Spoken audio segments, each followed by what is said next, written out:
Hello, everyone, and welcome to the Exploring Nollywood podcast. I'm your host, Mimi, but people will call me Marianne. And with me, I have... Antonia from the last podcast. It's her sister. Hope everyone's well. I hope everyone's doing well too. Last time, we spoke about what Nollywood was. We spoke about the things to avoid. We talked about our common stories.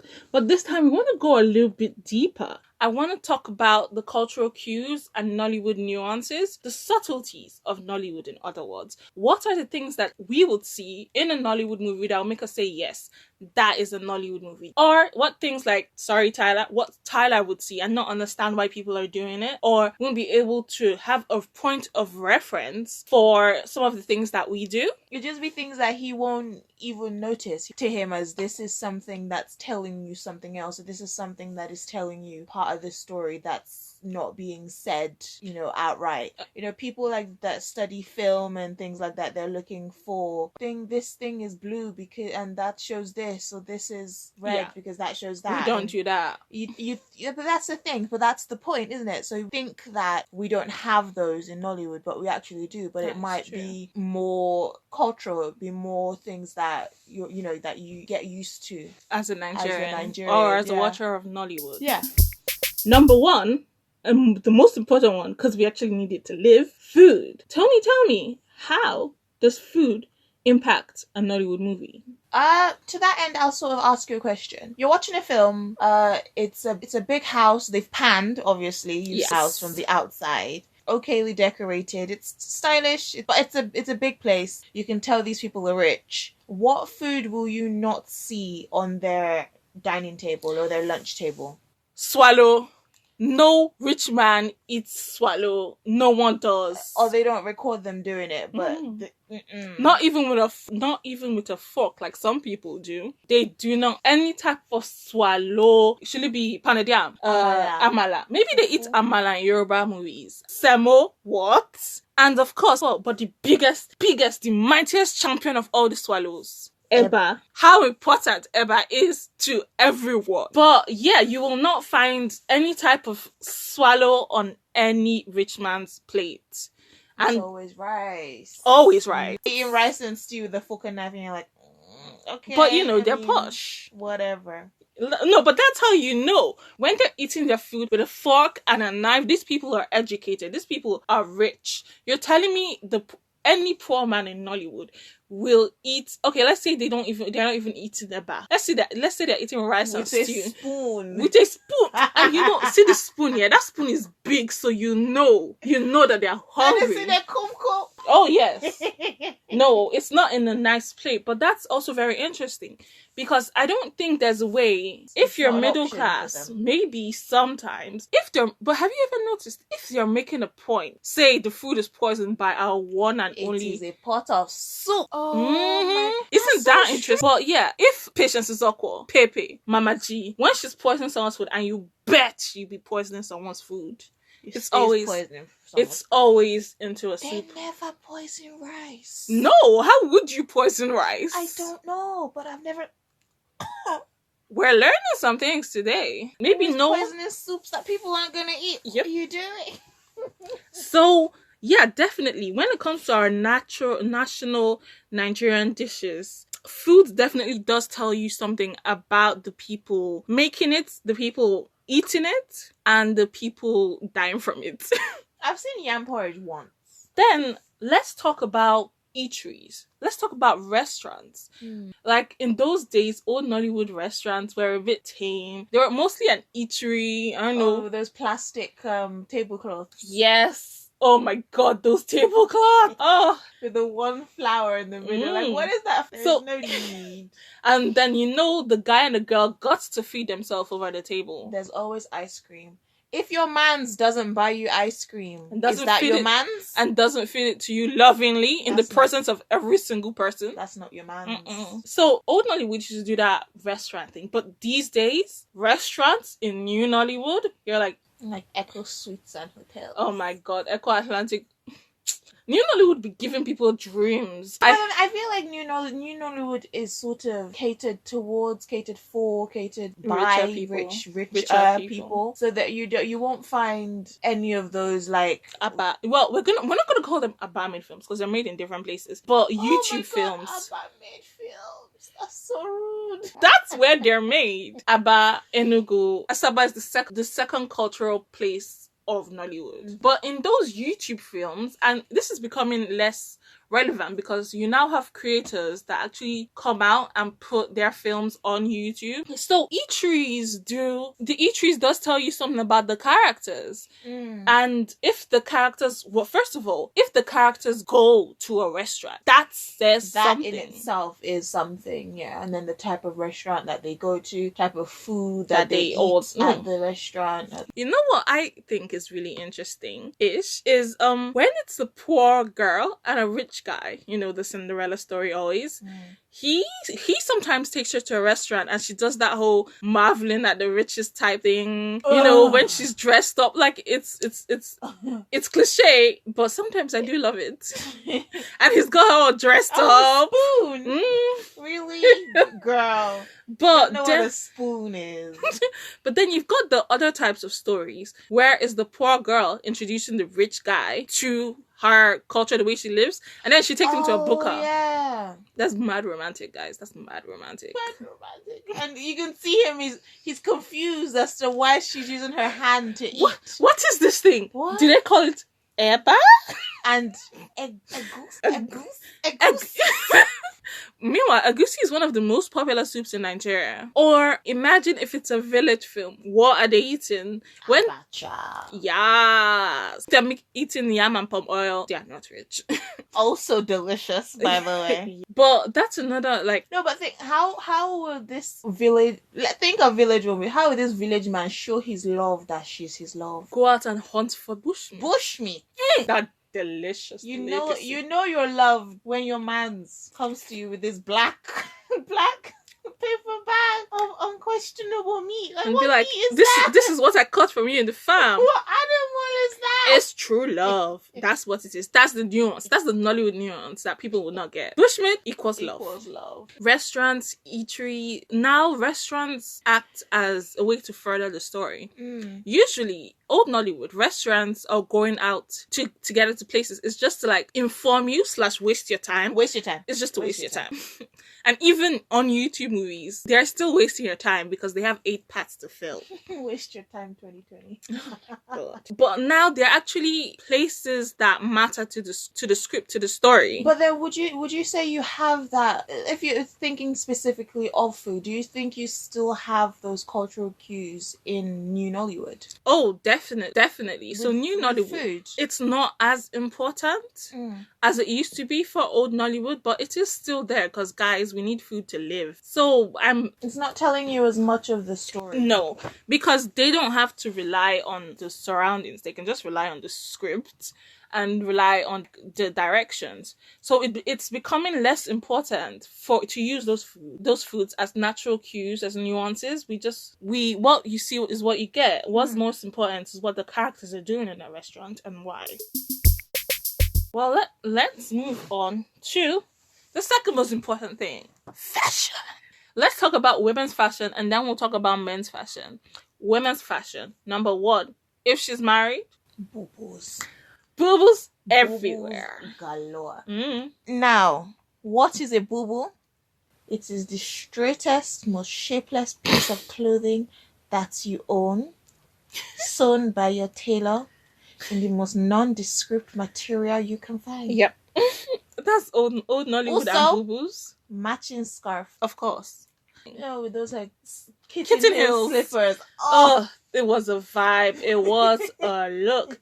But boo-boos are indicative of the fact that once a woman is married, she dresses different. And I don't know if this is for real, but in Nollywood, definitely, once the woman is being married and she is being shown inside the home, she's always conservatively dressed, new and old Nollywood. That is true. I think that's another way that you might be newly introduced to a character And the minute you see her wearing that, you're like, oh, this one's married. Yes. That's not a single woman. Or if she's not dressed like that, it's a specific point to her character. They That's actually true.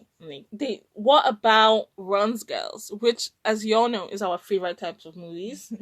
Oh my god. Right from the beginning, shout out to my main movie, Domitilla. Right from the beginning, all those Runs Girls were dressed in the highest fashion. This is...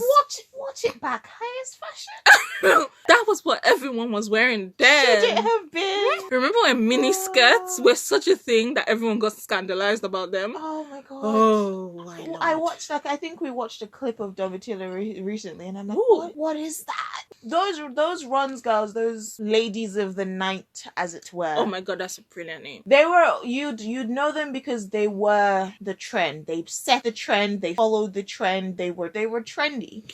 You will never find... I will use Runs Girls specifically, especially like on these like campus films and things like that. You will never find a Runs Girl lacking. Like, nah, man. Oh my god, yeah. Oh, and then remember when one of my favorite movies, White Angels, and they had the party. It was a white party, and everyone was wearing white. I think that was more to do with the cult, but okay. All I'm saying is that those girls were on point, and that could be part of the reason why we enjoy them so much, because if you want, like Marianne said in the last podcast, if you want to see bad girls doing bad things, doing like hot girl summer every day, that's them. There's always a very, very clear, there is a very clear cut, obvious difference between who's a Runs Girl and who's not a Runs Girl, and who will probably become a Runs Girl, because she's seeing those girls and she's trying to emulate them. Don't talk too much of it, because we're gonna do an entire episode of Run Girls movie. I'm excited already. And we could probably talk for like 2-3 hours just on like the fashion. But what I've noticed though is that the bad girls, the Runs Girls of a film, were setting the trend. Back in the days where before people were wearing braids, where it was a bit more like natural hair, the bad girls of the film, the Bimbo Quintolas, they had braids and they were like doing long braids. And then everyone adopts braids and then they move on to those feathered hairstyles. That feathered wig was a travesty. It was. They were that disgusting fringe thing. Oh my god. They started wearing that kind of... See, it's a cycle. I don't know what influences were. But as soon as the Runs Girls came out wearing the feathered wigs, suddenly feathered wigs were in. And then when they got like the plasticky... Oh, how could you think we were cool running around with plasticky looking hair? The Runs Girls started wearing that, and then it became popular. And then you started to see real hair, people wearing Brazilian real hair, and then lace fronts. The lace front wigs came in, and so either the Runs Girls or the bad girls of the movies were setting a trend, or they were following a trend. I mean, even if whether they were setting or they were following, they would have to follow the trend, unless you've come out and you've decided that you're gonna create this new thing. It's not, you have to be on point, you have to be popular for your film to be popular. You know who we need to shout out? You know who has for years and years and years been carrying Nollywood style on her back? Uche Nancy. Oh, the director? Yeah. I can bet you any film you look at now and you go and look for the stylist, it's her. Oh my god, that's true. Yeah, she is like, someone give her more kudos. In New Nollywood, I find that they're styled more deliberately, because obviously we're trying to become a more sophisticated art form. So the clothes would tell you about that character, what they're wearing. So they are styled impeccably and according to what you want to say about that character or about the situation. Let's talk about men's fashion. Can you remember, and this is usually being worn by Centre B, can you remember the shade of brown all the serious big guys had? Centre B, Bobby Manuel. The word you're looking for is taupe. No, do you think we need to give a shade so disgusting an actual name? That's the name of it. And with a lightly coloured shirt, all wearing that fugly suit. Always too big. Right? It was a coat. And they tried to like hold on to the edges to keep themselves in it. There was what's the joke? Like, if you know a man, he's either wearing a jacket or a coat.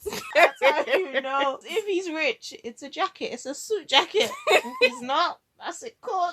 But imagine coming from the abroad. What are you dressed as? They don't even need to tell you that person's from the abroad. That person doesn't speak, and the fake accent doesn't come out. Oh, that accent. But just on sight, you would know someone was from the abroad because they wore the same color. Okay, so color coordination is only from the abroad. Color coordination and matching colors are different. This man, I'll call it, it's usually the men. It's Jamaica. Yes. He's wearing red basketball vest, red basketball shorts, Of course. red socks, red shoe, red, you know those hats that that have a brim but nothing else. Like a visor? Yes, a visor. Turned to one side, and the sunglasses. Never forget the sunglasses. Yeah, saying this, but all I can think about is Nelly in that Dilemma video. Yes, but all the same color. Yes. Janded. Yes. Or rich, but mainly janded.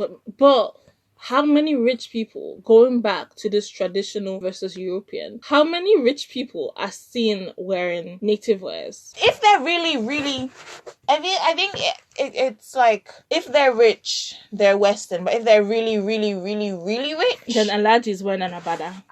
Any Alhaji, if he's Alhaji, you know he's Alhaji because he's wearing an agbada that is too big for him. Imagine Alhaji wearing a business suit. Which Alhaji is that? I don't know. But men's fashion also goes through. Men's fashion, new Nollywood, I think they just like mostly follow the trend in men's clothing. Simple. Sometimes you have OC Kuje wearing something like a shirt, but it has like 4 colors on it, and you know that sounds like a him thing. It's very. What, think about. There's this weird thing that I've noticed in Nollywood films. Where would you normally see? So it's Nollywood, obviously it's set in Nigeria. Nigeria, we have our we talked about like boo-boos and things in our traditional material. Where do you see the traditional material in men? Do you see them in poor men? Do you see them in richer men? You usually see them in the more affluent men, especially Abada. Exactly. Because everyone is knowing you're a big man. Think in like a office situation, you will be able to tell who owns the business, who's in charge of the business, who's, by the fact that they are not wearing English clothes. They are usually wearing the agbada. And they are always known as chief. What's the cut of that in senator? They're wearing senator. Yeah. They'll call them chief. They'll call them the Alhaji. But then let's talk about royalty. Let's talk about, you know what? Sometimes, you know when people make the Nigerian prince jokes, I say it's not funny, but if you listen to Nollywood, we've got like loads of Nigerian princes. if Nollywood has its way. But they are also styled quite interestingly. If he's a guy that's closer to his roots, he wants to be the prince, the way they are dressed tells you about what their character is going to be like. And this is old Nollywood and YouTube films. If he's wearing more traditional clothes, he's definitely interested in his kingdom, in being the king/prince. But if he's wearing English clothes, that dude's gonna live, he's just gonna leave his family, his entire status as a prince, and go and live in a small hut with some girl. I think that can go both ways though. What do you mean? Go either way. I think it could be, if he's wearing English clothes, he might have a more heightened sense of self. So he's a little bit less rebellious, more rebellious. So he's that he's, you know, when we were talking about the prince in the Cinderella film doesn't have to be a good guy. Yeah, it's that guy. Yes. Let's talk about kings, queens, princesses, and princes. Number 1, the queen, elegantly dressed. I lie. It's not elegant. Lavishly. Yes. Always lavishly, according to her level of wickedness. If she's good, she's dressed a bit plainer. But if she's bad, gaudy. The word is gaudy. She is gaudily dressed. She's shiny. And then sometimes they choose an actual shiny like fabric. A shiny purple fabric is what's in my head. You know those cheap things that you get? That gold material that you can stick gems onto and they and it's like, I watched the film and they used cardboard, man. They just like cut a strip of It's shameless. They didn't even bother to paint it. No, they were just shameless. And like they rock a lot of foil paper. I mean, foil is shiny, so why not? Looks expensive unless and you have, on one hand, you have the hastily made fake bead wearing, foil paper glued on germs looking type queen and king and royalty, and then on a different hand, you have those that are dressed to the nines, and you're like, this is a different kind of film, because it's all coordinated. Their servants still have outfits, but they're good outfits and they all match. Mm. Let's go back to the village. Let's go to the village type of clothes. Obviously, last time we spoke about historicals, and it's usually either a one or a two-piece wrap. The stylings that you find in historical are generally really good. Yeah. I think it's because they're simple. That's true. So I think you'll find she's a maiden because she's in a two-piece and then maybe beads or something like that, and she's slightly older, she's now married if she's in a one-piece. Yeah, you won't find it's very unlikely that you find someone's mother in a two-piece. Or like maybe it's a two-piece and then the skirt is long, whereas all the maidens are like two-piece, short skirts, tight skirts, flared skirts. But it's always short. It's always shorter. But it is. But that sort of tells you again what kind of character they are, what kind of film it is. There are so many others that actually work to harmonize their styling choices and make it quite clear as to what the way people are dressed reflects the society they're in. Yeah, think of even like the face in a historical drama like that. Think of the face markings that they might have. Oh yeah. You will find that in a certain family or a certain group or people that would generally get along, they have similar types of marking. Whereas someone that's maybe come from a different village or find like a different sort of pattern on their face. The men are different from the women. The richer people are different from the poorer people. I think the main point of the podcast is if you're just watching a film to watch a film, you might not see those little things. So the main person that I will use would be someone like Tyler. He'll watch a film and he'll just watch it. Whereas we'll watch it and we're like, oh, she's this because of this. The physical space of Nollywood, meaning the villages, the houses, the roads, the shops, that definitely influences how we tell the story. Locations, geolocations. That is both, first of all, location of actual Nollywood. Because Nollywood, if we're honest, Nollywood is sort of an Igbo and others type of industry.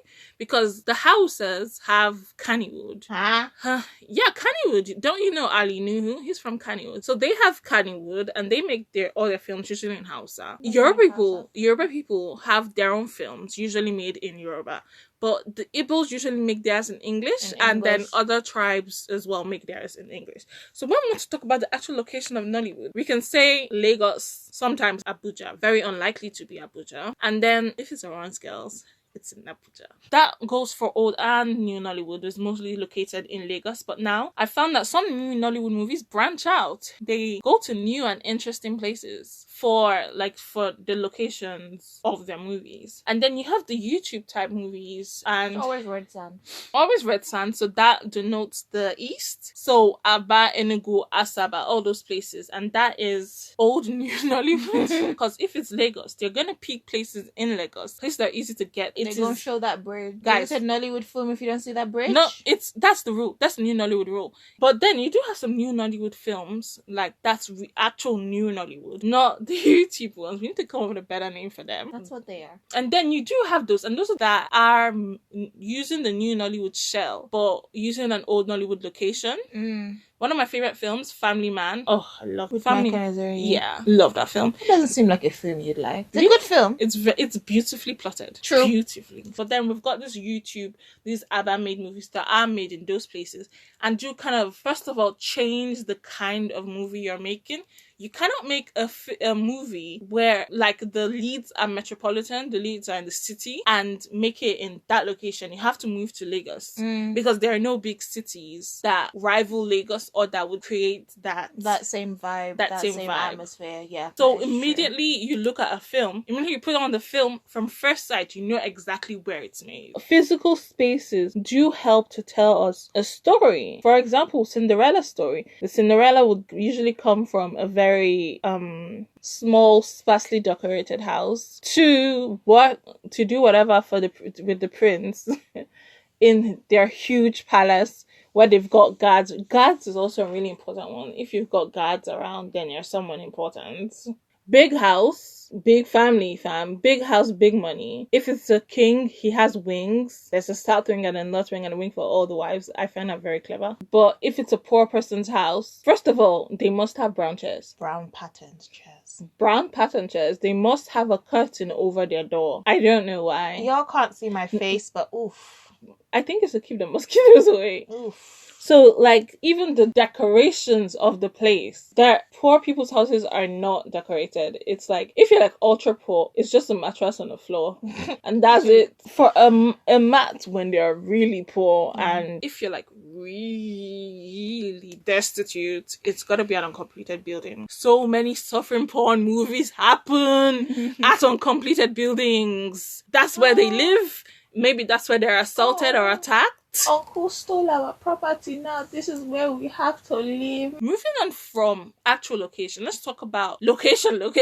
The actual locations used in the movie. New Nollywood, the locations are beautiful. You have to agree that they can dress a setup. Old Nollywood, they're always in hotels. They think you don't know. But we know. We definitely know. So New Nollywood is definitely bringing a range, and it's not always rich man, poor man type thing. No, it's sometimes middle class type homes. And some locations, especially those that they usually get, guys, go and watch Merry Men on Netflix. The location used in those films, they're beautiful. They're perfectly styled. They're like, they introduce something about the character. I think that is one of the good things that New Nollywood is doing. The locations tell you more about the characters than Old Nollywood. Old Nollywood, they don't have as many sets. I guess. They don't have a range of sets as well. Sometimes it's great to watch New Nollywood movies just to like marvel at the locations, and the buildings. Old Nollywood movie, it's just wherever they found it. This I considered this the other day. Iran's girl will never use her actual name, and her actual name is never an English name. That change has to be there. That's another small thing. The name has to match the image. And here's the thing about New Nollywood that I quite admire. They are equally as likely to use the name Angela as Morenike, and I really give them props to that. I feel that goes with the trend though. What do you mean? Because I think New Nollywood is very based in the real world, where these more African, I guess, or non-Western things are becoming more normal. Okay. They're becoming more accepted. They're becoming more everyday. So you can have a co-worker that's called Morenike, whereas however many years ago, that's not likely. If anything, she would probably have changed her name to suit you. Whereas in this time where you kind of have to pander to that, you have to pander to the new normal. You have to be acceptable. Yeah, you have to. You have to be in the real world, because people will start noticing, especially if it's like a certain director that does this all the time, or a certain producer, a certain company that does this all the time, where they don't have these type of girls in their films. They don't have darker skinned girls in their films. They don't have such an issue, man. They don't have people with their natural hair out in their films. The characters are Cindy, James, not Kunle, you know? Like, you're more likely to see a Kunle in a film now than you are to see James. That is because so that's true. that's the life that's the new normal, where people are more accepting of differences, I guess. They're more accepting of heritage and history and things like that. So we're currently going through a very nice patch where people are so appreciative of our own culture, as well as the Nigerian culture from external people, or even from Black people, as you said, natural hair, less makeup and things like that. So it's definitely, the way we're telling stories is definitely changing by New Nollywood. Yeah, I think that's why Nollywood is, like I mentioned before, Nollywood is in a very, very good place right now, as you can't predict which direction it's going to go, because it's going to go with whatever the trend is. They're very good like that. Well, don't you think that they set the trend? I think they have to follow the trend. But who's setting these trends? I don't know where trends come from. You know what I think? I think it's directors. Like, now, when I think of New Nollywood, the way it started, I would have to say it's from people like Isong, Royal Art, to people like Desmond Elliott, to Kemi Adetiba, all these people. So New Nollywood is... When I say New Nollywood is trend setting, I think any sort of entertainment industry would be a trend setter. Yeah. So like you were saying before, how the actresses in old Nollywood would be the ones, if they're wearing these wigs, then everybody's wearing those wigs. If they're using wig it could No. B, everybody's wearing those wigs, so obviously they have to. So It's anyone, a circle. It's a Yeah. fashion circle. anyone in the entertainment industry will set a trend, but then they will also follow the trends because they have to stay relevant. You won't see someone in a film that came out in 2010 in 2007 dressing the same way. fashion. Like, all right, guys, thank you for listening to what's on this part of the episode. Join us next week where I interview some guests and play some games. Thank you. Goodbye. bye.